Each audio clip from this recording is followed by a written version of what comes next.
You're listening to Your Ultimate Life with Kellan Fluckiger, only on LA Talk Radio.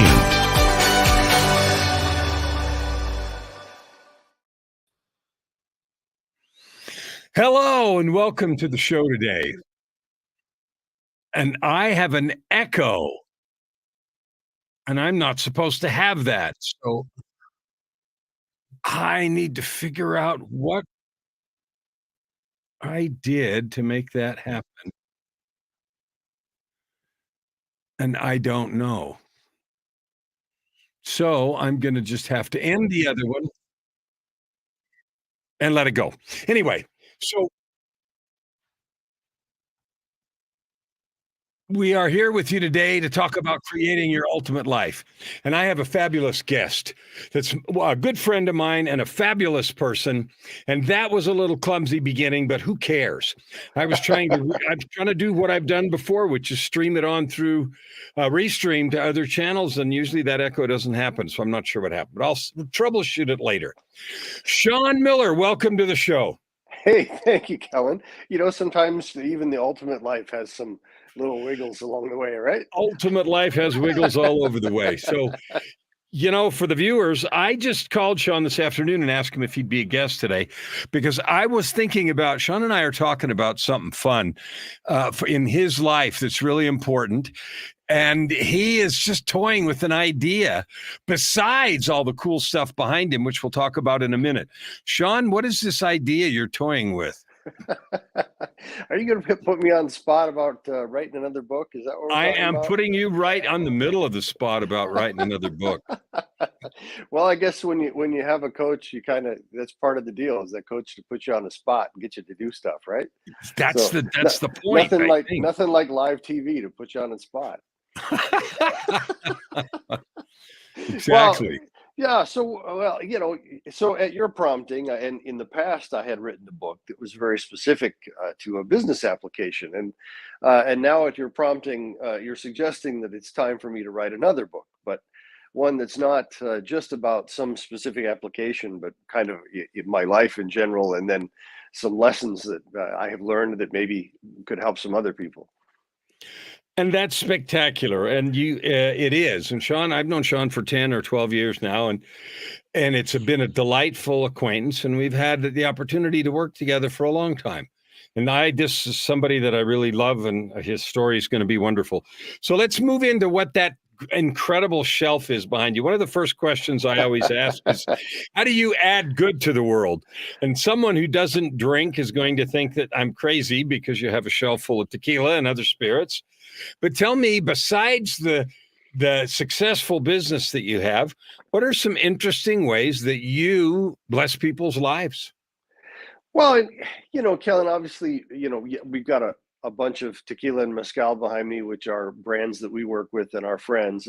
But let me say this. So I think if you ask why we do what we do and what's really important to me about what we do, is our company has a very special partnership where we work with producers to help them come into the United States, and to come into the United States with our American nuts and bolts of distribution, understanding of how things work here, but also with our marketing skill set. And so we partner with producers that own their own brands, families that own their own brands, but they don't have that skill set, and they don't have that marketing skill set. We provide that. And so I see tremendous value in what we do for those families and then their employees. And as they grow, and the brands that we work with, like G4, have grown remarkably, and there's many more employees, and the company is much larger, and that has a big impact on their family and then on their community at large, right? And so I actually think a lot about what we do as economic development, if you will. It has all kinds of ripples behind, giving somebody some interesting tequila to drink, right? So there's a lot of aspects to what we do. One of the things that I really love about you and your choice to do this, like, you haven't always been a tequila, I'll call it a tequila snob, and you might be one of the most knowledgeable people in the world about this stuff. But one of the things you've done to develop the relationship with these people and become their preferred go-to American preferred gringo is learn the language. Can you tell me a little bit about that choice and how many thousand Yeah. days you've been working on this? Boy, I wish it were easier for me. If it were easier for me, it wouldn't be so many thousands of days I've been working on that. Yeah, I think I'm right around 1,800 days on that Duolingo app.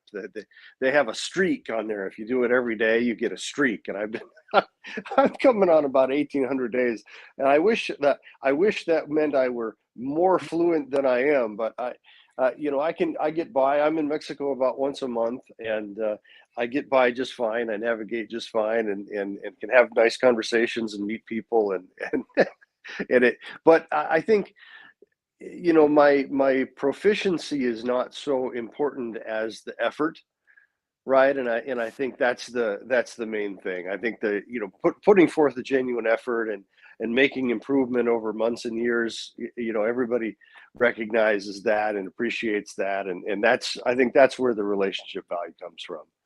What made you decide to do that? Because you've told me, as we've talked many times, that your other competitors, I mean, you're not the only person importing agricultural products in the form of tequila, mezcal, and Yeah, raicilla, and other things. yeah. But you haven't seen anybody do the kinds of things you do. And I want you to talk about for a second the relationship aspect of it and what made you decide to do that. Well, I think, and there may be people doing what we do. I can't say for sure, but the way that we do it is special to us, and it's kind of as I just described. It's a special, and we've tried other things along the way. Some things have worked well, and some things haven't. But what we found to be the sweet spot for us is partnering with a family that's making the product, and then being their marketing voice. And then in addition to that, they certainly, the products are sold in Mexico, and some of the products are sold elsewhere around the world. But the United States is the biggest market by far for those spirits. It's much bigger than the Mexican market, and of course, it's a much higher valued product here. The price is much higher here, so we're able to make an arbitrage of bringing it to the United States and going through distribution here, and still is a value to the consumer here. But that partnership is just very special. So we don't work with celebrities. We don't work with big global conglomerates. We just work with the families that make the product, and then we help them bring voice to that, and bring the product to bars and shelves all over the U.S. One of the things you've told me, and I wasn't joking when I said, the workers and their families and their names and their kids, that's a Yeah, lot of work. And I yeah, highlight that again because it indicates just a level of commitment on your individual part, because you're the guy that does yeah, it. It's not like you have some bunch of others. You go do that. I want you to tell me a little bit yeah. about that. Yeah, myself and Jeff, my partner and long friend, is there often as well. And we did seek to, you mentioned expertise, and I do have expertise, and Jeff does as well, and that's come from intent, right? Intent to learn the product, intent to learn what they're doing and how they do it, and to be able to tell their story well, and to be able to teach and train Americans well at all levels, right? If it's somebody that's an aficionado that really wants to know the product better, I want to empower them, or people that are in sales, or people that are in bartending, or what have you. I want to use training to empower them. So I need to have some expertise, and so I've spent as much time as I can with the people that are actually doing it, and of course, having some Spanish skill is important. A lot of times, the family that a lot of times the family that I work with, they're quite worldly. They speak English a lot of times. Some of them have been educated abroad and all sorts of things. But the ones that are the workers that are doing the work have not had that opportunity. They don't generally speak English or much English. So for me to really get into the nitty gritty of what's happening in the process, it's important to be able to talk to those guys and hear it directly from them. And then I learn, and then I'm able to amplify that story, with media like this, or all kinds of tools, right? So I'd like you to tell me a little bit about your biggest brand right now is one you mentioned earlier, G4. For Tell sure. me a little bit about the story. How did that happen? What is the story of G4?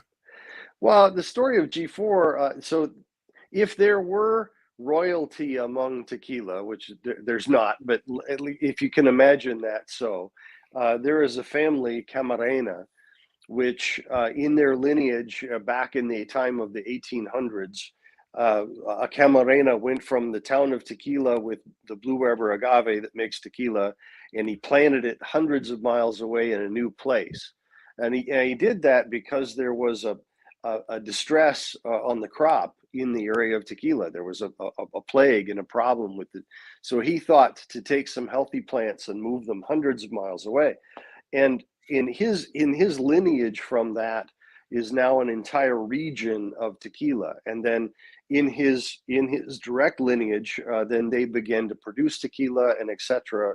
Down the line now for 6 generations. They've been producing for 4 generations of tequila. Thusly, G4. It means fourth generation. So the man at the head of the ship at the moment is Felipe Camarena. He's the oldest of his generation. He has 2 sons, and they are the fourth generation to be distilling tequila in their line. So it's a tremendous family legacy. Massive importance. Very very important family in the traditions of tequila. And our opportunity came about 8 years ago now to rescue, literally, the first attempts to import the G4 brand for Felipe to the United States. And of that came the partnership that we had some marketing skill set that wasn't present in the business. And so not only could we find them distribution, but we could bring this marketing skill set. And that's where something magical happened. It's a really, really, really special product from special people in a special place. And then some special people over here had the opportunity to partner with them, and it's produced a lot of fruit. It's been really wonderful. What is it that makes someone that's listening to this may think this is a dumb question, or they may be like me. You've told me other times, and you just said it's a very special product, and tequila, some people think is just another spirit. Yet wine, you have sommeliers, and you have Yeah, $200 bottles of wine and $10 bottles of wine. And so, tell me what makes this special, and why this is an important, not just for their economics. I get it; sure, they sell stuff, sure. but what is it? Why is it important? Well, it's what it's a little bit like wine. In the wine business, there's companies like Gallo that make in immeasurable millions of gallons of wine, and it's okay. It's drinkable, right? It's fine. And then there are people that are not part of those corporate conglomerates that do things in traditional ways or authentic ways or unique ways, right? And so in this case with G4, you have uh, a representation. In market terms, about 9% of the tequila industry is what we call really authentic tequila or traditionally made. Most of it is made in giant factories by colossal corporations. But of about 9%, people are making it in a traditional way. And in the traditional way, there are only 3 ingredients. It's the agave, the water, and the yeast. And then the process of cooking and extracting the sugar and distillate, fermenting and distilling and those things that they do to make it, that's all unique as well. But there are aspects, like with wine, in tequila, there are aspects of terroir. The geographies are different, the soil is different, the climate, the altitude are different. And so you get subtleties and flavors in authentic tequila that is made in traditional ways, that's very interesting. And gratefully, I don't have the best nose in the planet, but I've been around some people that are really skilled in tasting, and they've taught me some things, and you really can discern the regions and the profiles, and there's a lot of subtleties to it. And so what we have is what we have with G4, to our great blessing, is 1A or 1B, depending on the style that you like, the best craft tequila that's available in the world today. So that's a fabulous thing. Is there anything else? I want to move on to some other topics, Sure. but that is your skill in bringing that has blessed the family. It has made them able to export their product. And whether you drink or not, I mean, I don't anymore, but whether someone watching does or doesn't, the effort that you put in to learn the language, to help the family, to create their opportunity to do something they couldn't do, and the attention you've paid is a model of how to create some success. Is there anything else that you should tell us about that story? Well, I think the interesting thing is, it just kind of brings it around is, this is fourth generation for them, right? And so we've managed to build this product in such a way that the value is significant, and there's this value will be fruitful for generations to come for that family. That's clear at this point. And also on my side now, my best friend works with me in the business. My wife works with me in the business. I have two son-in-laws working with me in the business. I have partners working with me in the business. We have employees around the country, and all kinds of fruit, including literally multi-generational fruit is coming from this, and that's really cool. I'm really excited about what that means for everybody, and to see what happens someday when I'm older and grayer. Older and grayer. So that, yeah, I know you're a youngster. We were just talking earlier today about our age difference. One of the things that I love that you just mentioned really quickly is the generational work that you do. Like, we've known each other long enough that I remember when your daughters were, I don't even think in high school, or barely so. Yeah, and you're them growing up and then leaving the nest and getting married and so forth. And by creating this work, you've created, not only a knit family, like your sons and I don't remember if the daughters work there too, but many of them do. And so you've created an opportunity to have a real family oriented business. Yeah, and I find a lot of gratitude in that. And to my surprise, frankly, not something that I expected, but I feel grateful that I have two daughters, and they're both grown up and married, and now I'm a grandpa, by the way, as of fairly recently. Uh, and it's to my surprise and delight that they married guys that I like, because I have friends whose son-in-laws and daughter-in-laws are not so popular in their house, and I have son-in-laws that I really like, and to my surprise, they were very interested in our work and what I was doing, both in the fitness business and in the tequila business, and they asked for opportunities to be involved in that, and I invited them, and so I have one daughter that's working for me in the fitness business, and then I have the two son-in-laws that are working actually in both businesses, the fitness business and the tequila business, and that's just pretty cool. And they're honestly, they're doing really, really good job. I'm really proud of them, really pleased with the work that they're doing, and I try very hard to make sure that they're successful. I don't just throw them out without a net and have them fall on their faces or something. But to my surprise and delight, they really do a terrific job, and I think I'm very hopeful about what that means for us, for our family. So you've said surprise a bunch of times, and I want to go down that road a little bit, because it's not a surprise to me at all. The reason that it's not is because I know you, and I know the kind of love, care, and effort that you put into your relationships and your business and your marriage. And, you've been married for a long time, Yeah. and hats off to you. And you have run a fitness business. What is like, if I were to list your accomplishments, you've run a gym, which is a very successful gym, took it through the pandemic, kept it going, growing. It's very successful. You've moved out Yeah, of better that than from ever. day to day. Yeah, better than ever. And you've created all that. And so when I say it's not a surprise, it's because you, as a creator, have gone to work, taken your resources, and created that. And this show is about creating a life of purpose, prosperity, and joy.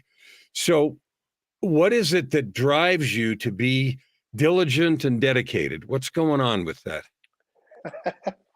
Well, I think I think the work ethic comes from comes from my family. I think my wife shares the work ethic that comes from her family. That's for sure. I mean, we learned to work, and I think there's a good and bad to everything.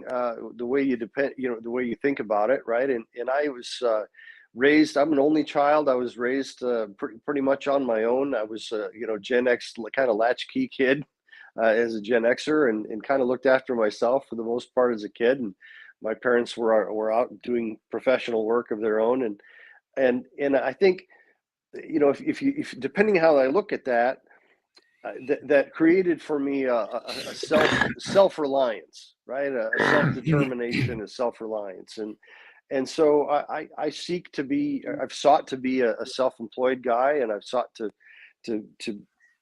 make my own path, and that combination of work ethic and combination of self reliance, and gratefully, gosh, with Amy, I have just an amazing partner. You're 28 years married now, right?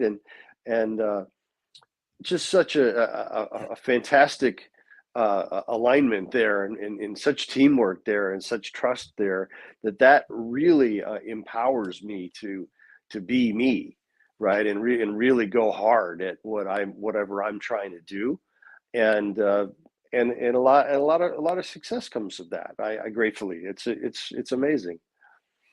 It is amazing. And I want to emphasize some of the things because you aren't like, you don't fall up a mountain.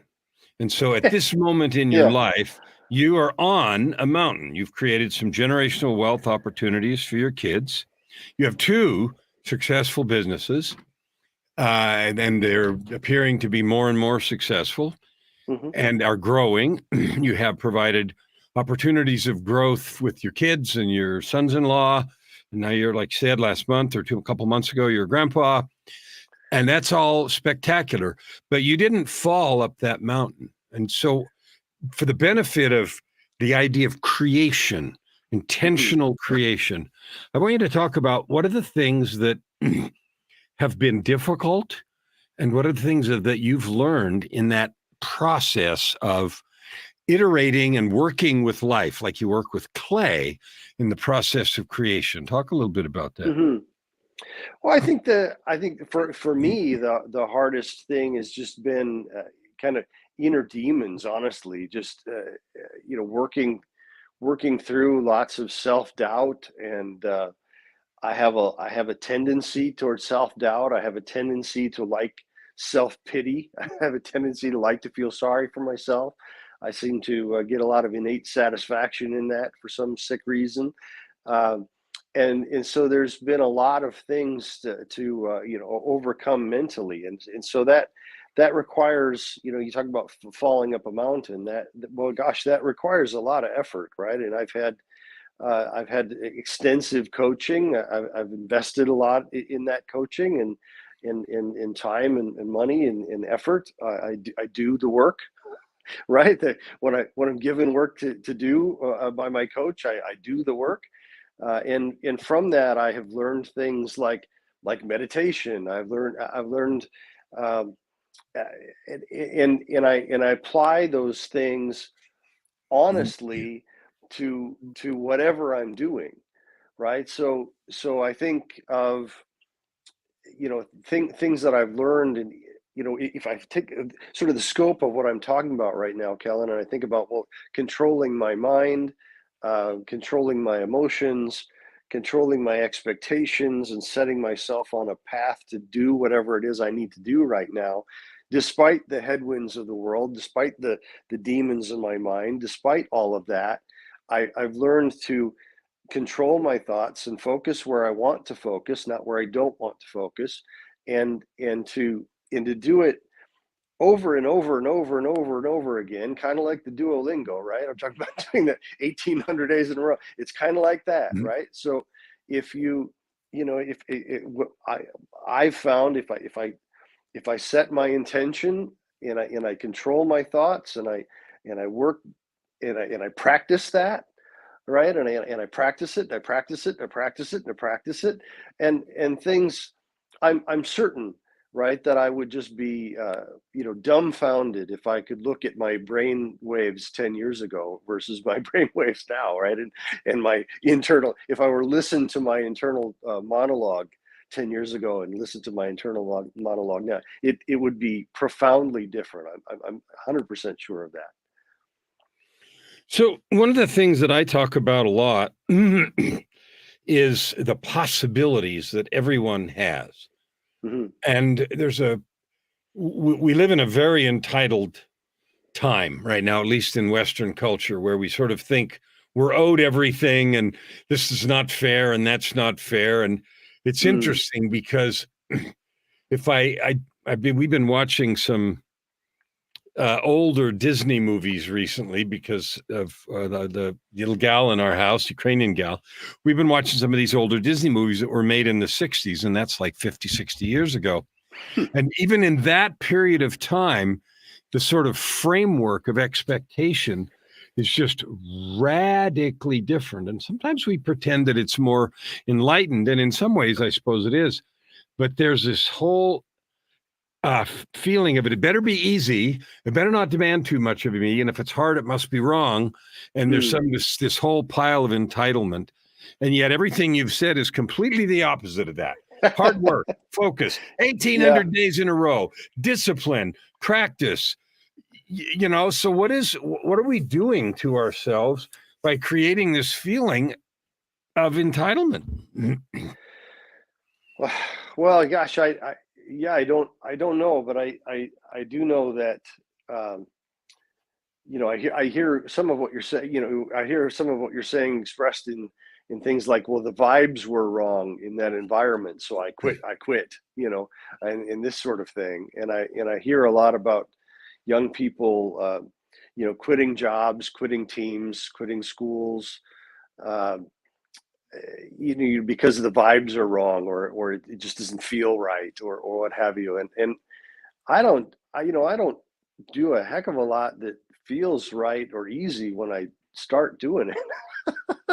Right, and it's just it takes a lot of reps, right? I like that, Terry. It takes a lot of reps, right? A lot of practice. And if it's music or or thoughts or sports or business or what have you, it just takes a lot of reps. And I think even the simple as the tequila story. And we got in the business with G4 gratefully, but we've tried all sorts of things along the way, right? We've tried things that have gone horribly. And now I don't even, I express it to you now like that. Well, we tried that and it went horribly. Ha ha, right? I don't express, I don't express it like, oh my God, we failed in this. We failed colossally in this endeavor. I don't think of it that way. I don't ruminate about it that way. I'm like, we tried that. I'm not doing that But again. but you did. At the Yeah. time, it was a colossal train Well, wreck. struggle. Yeah, absolutely. But forward we go, right? What is it about? So when we the purpose of this show is to highlight people like you that have put the effort into it and created what they intended, and recognizing that some of the things were colossal train wrecks, even though now a year, two, five later, it's like, okay, we tried and that didn't work. Yeah. What is the thing or things that you would tell someone who's wondering where to find some kind of discipline to help them overcome those feelings of resistance? What would you say about that? Whew. Well, that That actually, I'm thinking again about that. I just said meditation, right? And I think I I don't think I'm terribly skillful at it, but I think once I got a little bit of a hang of it, the idea in my if I had to summarize what is meditation to me, if I had to summarize that, it's the act of attempting to control your thoughts, failing, and then starting again. Right. Okay, and, that's a perfect and description. that's pretty much all I got out of it. But the exercise is terrific, and the act of doing it, failing, doing it again, starting again, do it, fail, start again, right? And and that gosh, almost everything is like that, right? It's it's not gonna go perfectly, and it's probably not super easy if it's worth doing it, and you're gonna have to fail and begin again. One of the things that we haven't talked about is your fitness business. And the kind of gym you have, there's those 24-hour fitness that are oversold and so forth. And your gym isn't like that. It's Yeah. a place for serious trainers, for people that compete.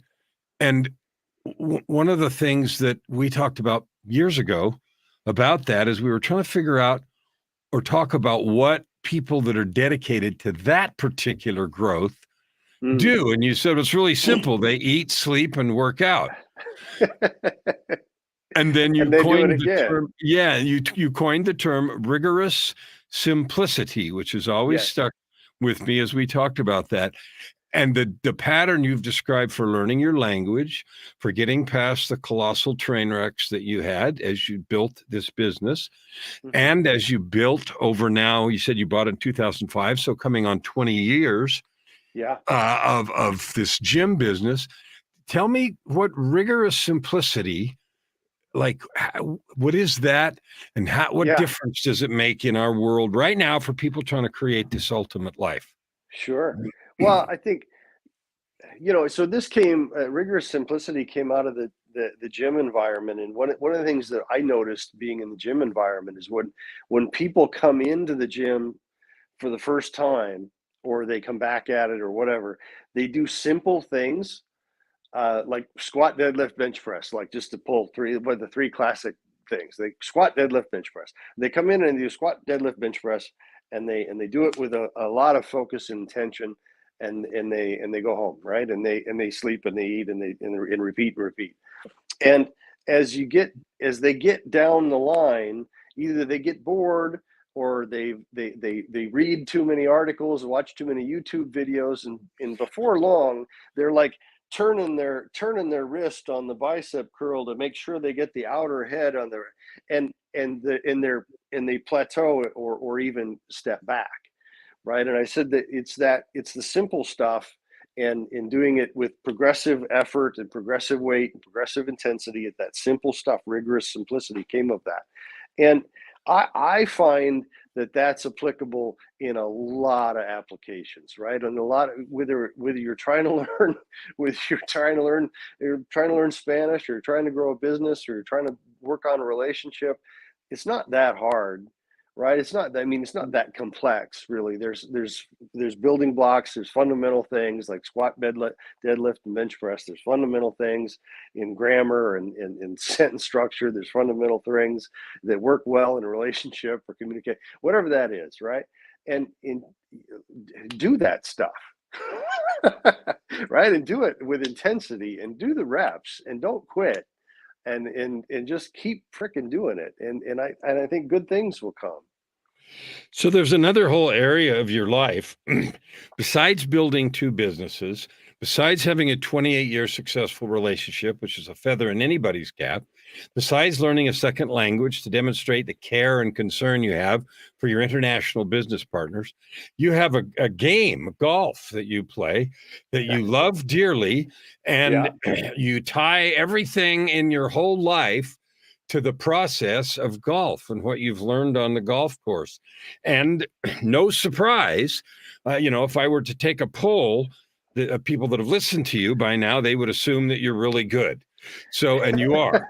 So Yeah. talk about, and you've even gone to those machines where they analyze your golf swing, and I know that because you've told me other times. Yeah. So tell me about the application of this principle to golf and marry it to this mindset stuff, which is the thing that sometimes gets in the way. Well, yeah, I'm old and gray enough now that there's not a lot of sports available to me anymore that I can play at a high level. But golf's one that I can. I've played my whole life. I can remember my dad taking me to hit golf balls as a little kid. So I've played my whole life. But I've played really seriously for like the last maybe 5 years, and I'm pretty good. I guess I'm a .6 handicap now. So.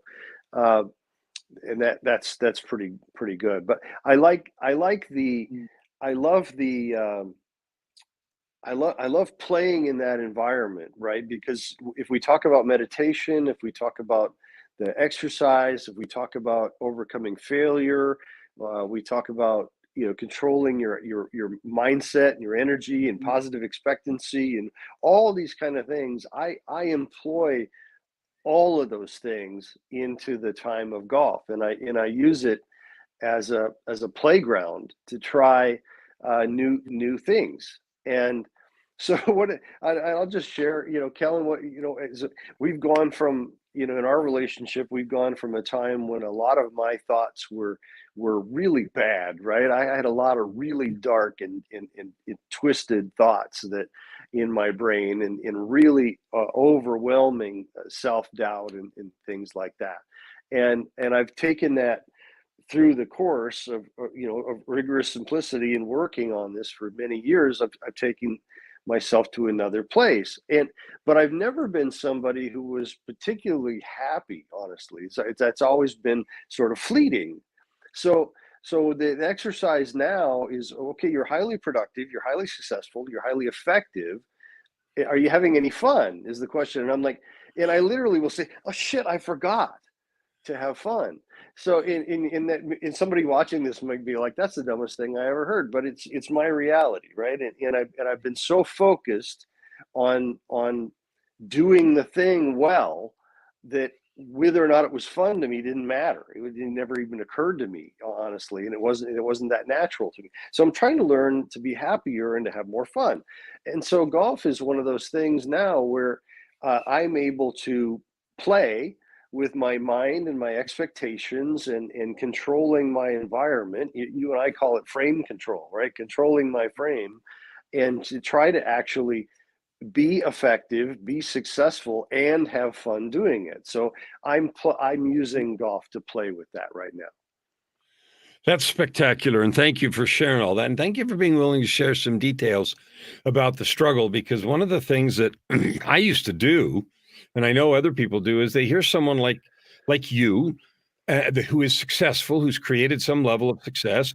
They know intuitively you didn't, excuse me, fall up that mountain, but they think somehow you had a lucky break, or that you had a bunch of things happen Yeah. that they don't get access to, and that they haven't had, and that they can't access, and so forth. And so talk a little bit about that. Well, I think the thing that I've thought to say, and I don't talk about this very much, Kellen, but I certainly had a good upbringing. I live in a good community. I had a lot of opportunities, right? And that's clear. But even when, if we talk 10, 15 years ago, uh, and I did have my own business, and I did have some things, and I did have a family, and I did have a home, and I did have some things that by most benchmarks would be considered a lot of success. I wasn't making any money, and things weren't easy, uh, but in the grand scheme of humanity, I was doing pretty well. But my brain was really messed up, and I would say, I don't know anything about psychology or these things really, but I had lots of dark thoughts. I would think about, like, I would have thoughts like pulling my car into oncoming traffic, and I had thoughts like that, and I would spend literally I've spent lots and lots and lots of time in my life wishing that I had a time machine where I could go back in time and make different choices. And I mean, I've spent lots and lots of time doing that and ruminating on about mistakes that I made and what I could have done differently. And so, and I don't have those thoughts anymore at all. I have none of those thoughts anymore. And and I haven't had any, psychotherapy or medications or anything of that nature. I've just simply done exactly what we've been talking about. I've learned how that those thoughts aren't real. I would have told you that was my soul that wanted me to die there, and because that was like the internal dialogue, right? And I thought that was like my soul talking to me, I don't know how else to say it. Um, and but I've learned now, well, those are just thoughts, right? And it's no different than the thought of don't hit the ball in the water. It's really not. It's just a shitty, unuseful thought, and I can dismiss it, and I can notice it. I can choose to dismiss it and choose another thought. No, well, the fairway is here. I'm going this way, right? And so I can choose to I can choose in any moment to notice if my thoughts aren't how I want them to be, and I can choose a new path. And I use that term of energetic frame. I can choose the energy and the framing of the situation to be the way I want it to be. So now that's elevated from uh, the point, don't pull the car in front of the tanker truck. I don't have those thoughts anymore, but now I'm trying to be, well, what if I actually had fun, right? What if this was actually, because things are pretty good, right? So what if it was actually fun? But that I really literally had to learn that, and I had to practice it, and I had to do reps and reps and reps and reps. So I think, and I don't want to, again, I don't know anything about psychology. I don't know anything about clinical depression. I don't know anything about those things, and I haven't been in those treatments or had any kind of drugs like that. I just know that for me, it's no different than learning golf. It's no different than learning Spanish. It's intent, noticing, choosing, practicing, failing, and doing it again and again and again and again, and I just keep getting a little bit better, and my life just keeps getting a little bit better, right? And in all things, That's right? That's fabulous. true. So I want to move to one other topic Yeah. here in our last 10 minutes or so. You've had the blessing, and you've referred to it as a blessing many different times in our convo here, being married 28 years. That's Yeah. a remarkable feat in today's society. Divorce rates are far over 70%, and all that, and you have successful family to show for it. Talk about, and you can blame all your success on your beautiful wife Amy if you want to, but let's not do that for a minute. Let's talk about something that you would say. What are the things that help people create successful, mutually reinforcing relationships? Like, what is that? Yeah, I think so. I'm going to reference this idea again of what I call the energetic frame control, and frame control.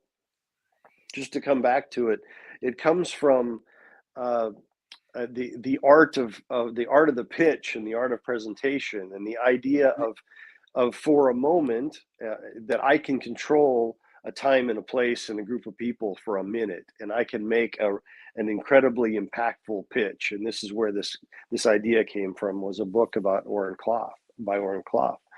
Uh, but I've sort of extended that now to everything, and that includes Amy. And uh, I could, and I know people do. I could find fault, right? I could find in just as easily as I can find her beautiful and exciting, and and and and perfect. I could, if I wanted to, I could find fault and weakness and frailty and these things. I simply choose not to. right? And even if I notice something, and this is not some Pollyanna bullshit. This is it. I mean, it's real, right? And I can I can 100%. decide, right? I can decide, and she could come, uh, you know, there are struggles, there are sicknesses, there's all these things happen, right? And and it's kind of like the wedding vows, right? But I just choose, well, okay, I notice, or I, whatever, but I'm focused here, right? I'm focused on the good. I focus on the beautiful parts. I focus on the brilliant parts. I focus on all of the positive stuff, right? And I do it over and over and over and over and over and over again, right? You do, and I want to throw one more thing in here, and we've just got about 5 minutes left. But one of the things I know about you is your wife's quite athletic, and for a time, Yeah, she was very involved in endurance bicycle riding, like 24-hour bike yeah, rides, or yeah. I'm sure I'm saying it wrong. And she held No, that's some true. records, or I don't know if it was world records or something, in that Yeah, kind of thing. My point isn't her coolness, because that's a whole show, but my point is your diligent support. So yeah, we've talked about you and all the things you've created, but I know about you that you busted your ass to be a supportive cheerleader person in allowing her to create the things that she wanted, which is another sure. evidence of your commitment both to the relationship and to just continuing to do things in a powerful way. Yeah, well, she's special. She's a special kind of endurance athlete. She's a special lady for a lot of reasons, but she's a special kind of endurance athlete. She just breaks people in a competitive environment. Her pain tolerance is otherworldly, but uh, they yeah, I mean, I think that's she endeavors to help me, and if I'm, engaged in some shenanigans like buying a gym or starting a tequila business, she supports my shenanigans, and I support her shenanigans, and that's part of being a team, and I suppose, if we talk about divorces and things, I mean, I do observe, sometimes that people can be very selfish in their relationships, and I don't know why they choose that, but uh, gratefully she and I both choose something different. So we've got about 3 minutes left, and I want to Sure. just let you think for a moment while I chat. You're an example of success. You're an example of perseverance. You're an example of discipline. You're an example from someone who's gone to emotionally dark places and doubting yourself to successful and learning to have fun with your life. Those listening, what would you say to them? What thoughts, final things, summaries? What would you give us? Well, I think the best thing I can say is that it's not it's not necessarily, your benchmark to your expectations or your benchmark to anybody else in the world really doesn't matter. It's about how you feel about you and what you're doing, and what I've discovered with much effort, that is that's a choice, and I'm certain, if I was hearing me right now 20 years ago, I'd be like, you're utterly full of crap, dude. You don't have any idea. But I'm telling you, uh, it's a choice, and you get to choose how you feel about what's going on, and who you're married to, and what in where you live, and whether the dinner's good, or like all that. You get to choose all of this stuff, and yeah, some, shitty things happened and shitty people happened, and a lot of, but still you get to choose, and you get to choose, and you can make the most, right? And you can choose the better, and it's a remarkable thing, and it's, we're given free thought, and we're given free will, and and at the end of the day, we get to decide what our experience is like, and that's pretty cool. And like I say, you can actually develop the skill, and you can get better and better and better, and that's pretty awesome. That is awesome. And that's a fabulous summary. I want you to tell people where they can find your brands, your stuff. Where would they go if they want to look up, well, either your gym or your tequila or anything? Where would we go? Well, I'm on the socials and all that. It's Sean M. Miller. You can see my name there on the bottom, and that's my handle on all the IDs. And you ought to be able to find G4 tequila somewhere in the world. It's just tequila G4, and that's pretty commonly available in the U.S. and actually coming to Canada in a short order. They're going to be a little bit in Canada, Kellan. So some friends might find that there. Our company is called Packaged Group, which is PKGD. Group.com and all those places. You can find us at Package Group.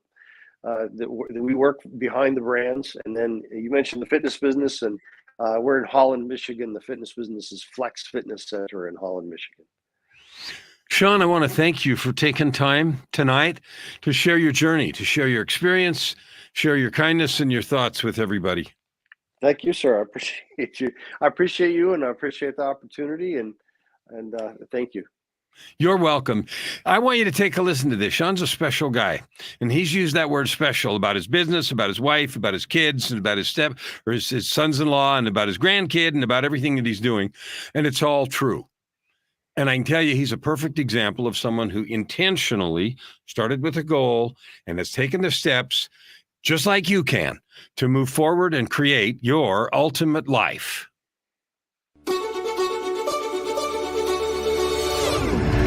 You're listening to Your Ultimate Life with Kellan Fluckiger, only on LA Talk Radio.